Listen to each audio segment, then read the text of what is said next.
Ya ayyuhalladzina amanu idza tadayantum bidainin ila ajalin musamma faktubuh. Kalau kita tengok dia bukan hutang saja.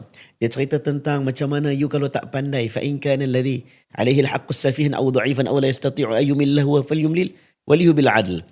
Cerita tentang tak pandai uruskan kewangan, boleh cari lawyer. Fastashiru syahidaini min rijalikum, guarantor. Nak pastikan you punya sistem tu cantik.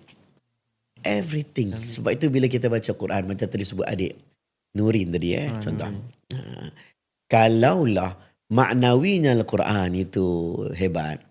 Kalaulah kita baca Quran itu tak faham pun boleh menangis. Ini maknawi, ini hisfilah. Ini mukjizat yang kita nampak kepelikan itu pun dah hebat.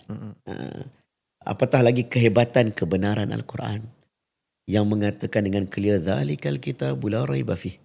Awal-awal daripada Al-Quran surah Alif Lam Mim Al-Baqarah. Ini kitab yang tidak ada keraguan. Dia bukan cakap kitab perfect, dia kata tak ada ragu. Beza. Menggambarkan you carilah silap.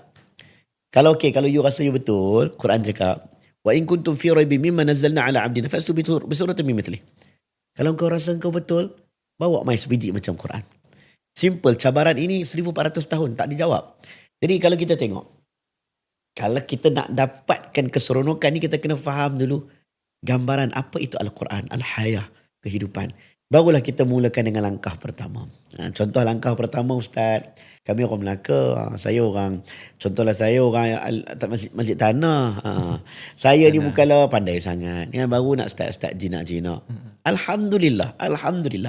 Satu kitab yang mengatakan Qur'u, hentakan-hentakan.